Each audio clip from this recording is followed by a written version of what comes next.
নবী হওয়ার আগে বিশ্বনবীর ইবাদত ছিল চিন্তার ইবাদত। আমরা অনেকে মনে করি শুধু তাসবিহ পড়াই ইবাদত, জিকির করাই ইবাদত, শুধু কোরআন তেলাওয়াতই মনে হয় ইবাদত, শুধু কিয়ামুল লাইল করাই ইবাদত। কিন্তু বিশ্বনবীর সাহাবী, যিনি ইসলাম আমাদের চেয়ে ঢের বেশি বুঝেছেন, তিনি বলেন আল্লাহর এই সৃষ্টি শৈলী, এই সৃষ্টি নৈপুণ্য নিয়ে 1 ঘন্টা চিন্তা করা, ক্রিটিক্যাল থিঙ্কিং করা, সারা রাত নফল তাহাজ্জুদের চেয়েও সেরা। সূরা আলে ইমরানের 190 নম্বর আয়াতে আল্লাহ তাআলা বলেছেন, যারা আকাশ বাতাস পৃথিবীর সৃষ্টি নিয়ে চিন্তা করে এবং সর্ব অবস্থায় আল্লাহ তাআলার জিকির করে, ওয়াতাফাক্কারুনা ফি খালকিস সামাওয়াতি ওয়াল আরদ, এবং তারা তাফাক্কুর করে, ক্রিটিক্যাল থিঙ্কিং করে, এবং তারা বলে মা খালাকতা হাযা বাতিলা, হে আল্লাহ তুমি অনর্থক কিছু সৃষ্টি করো নাই। মনে রাখবেন, এই পৃথিবীতে আল্লাহ তাআলা অনর্থক কোনো কিছু সৃষ্টি করে নাই, করেছে? যেটাই সৃষ্টি করেছে এটা এর মধ্যে মানব কল্যাণ আছে না নাই? আল্লাহ তাআলা আমাদের জন্য কল্যাণ রেখেছেন। এবং এই আয়াত যখন নাজিল হল, বিষ্ণু ঈসা ইসলাম বললেন, ওয়াইলুন লিমান কারাআহা ওয়া লাম ইয়াতাফাক্কার ফিহা, ধ্বংস তাদের জন্য যারা এই আয়াত তেলাওয়াত করে কিন্তু এই আয়াত নিয়ে চিন্তা করে না, গবেষণা করে না। এবং কোরআনের বিভিন্ন আয়াতে আল্লাহ তাআলা বিশ্বনবীকে বলেছেন, নবী হে, আপনি আপনার উম্মতদেরকে নবীদের ঘটনা শোনান। কোরআনের 3 ভাগের 1 ভাগ হচ্ছে ঘটনা। পুরো কোরআনের 3 ভাগের 1 ভাগ কি? ঘটনা, স্টোরি টেলিং। কারণ গল্প মানুষের মনে দাগ কাটে।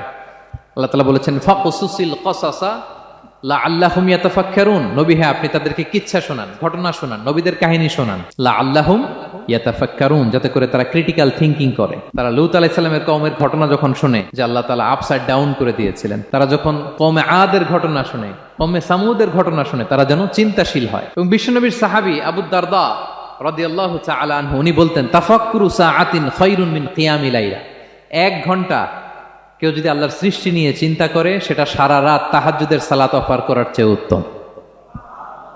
আমরা অনেকে মনে করি শুধু তাসবিহ পড়াই ইবাদত, জিকির করাই ইবাদত, শুধু কোরআন তেলাওয়াতই মনে হয় ইবাদত, শুধু কিয়ামুল লাইল করাই ইবাদত। কিন্তু বিশ্বনবীর সাহাবী, যিনি ইসলাম আমাদের চেয়ে ঢের বেশি বুঝেছেন, তিনি বলেন আল্লাহর এই সৃষ্টি শৈলী, এই সৃষ্টি নৈপুণ্য নিয়ে 1 ঘন্টা চিন্তা করা, ক্রিটিক্যাল থিঙ্কিং করা, সারা রাত নফল তাহাজ্জুদের চেয়েও সেরা।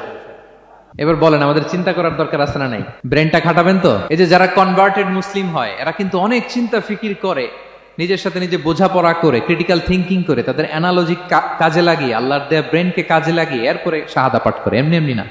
এই যে কিছুদিন আগে আমেরিকান এক পপ স্টার কালেমা পড়ছে না? আপনি জানেন, একটা ধর্ম চেঞ্জ করা, একটা ফেইথ চেঞ্জ করা, এটা কত বড় সিদ্ধান্ত?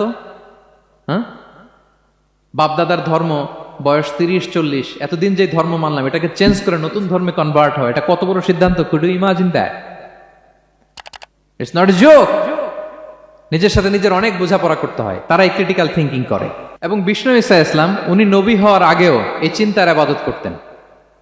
তিনি হেরা গুহায় চলে যেতেন, কাবা থেকে 6 কিলোমিটার উত্তরে, 634 মিটার উঁচু, যা বলে নূরের উপরে একটা কেইভ আছে, গুহা, এটার নাম হচ্ছে গারে হেরা। ওখানে বসে বসে তিনি এই চিন্তা করতেন। তার মানে নবী হওয়ার আগে বিশ্বনবীর ইবাদত ছিল চিন্তার ইবাদত। নবী হিসেবে অ্যাসাইন্ড হওয়ার আগে বিশ্বনবীর ইবাদত কি ছিল বলেন তো?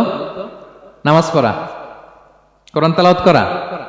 কোরআন তো নাজিলই হয় নাই, কোরআন তেলাওয়াত করবে কেমনে? তখন 6 মাস বসে বসে উনি ওখানে কি করেছেন বলেন? ধ্যানমগ্ন ছিলেন, তিনি চিন্তা করতেন। ওইটাই ছিল ওনার আধ্যাত্মিক শিক্ষায়তন। ওই নির্জন গুহার মধ্যে উনি যখন চিন্তায় মগ্ন ছিলেন, আল্লাহর সৃষ্টি শৈলী নিয়ে চিন্তা করতেন, ঠিক ওই মুহূর্তে, অন্তিম মুহূর্তে, ওই মাহেন্দ্রক্ষণে নাজিল হয়েছে ইকরা বিসমি রাব্বিকাল্লাযী খালাক, read in the name of your lord who has created, পড়ো তোমার প্রভুর নামে যিনি তোমাকে সৃষ্টি করেছেন, শিক্ষা দিয়েছেন। তাহলে সম্মানিত সুধী, ইসলামের সূচনা হয়েছিল, এটা বলা যায় ফাইনালি যে ইসলামের সূচনা হয়েছে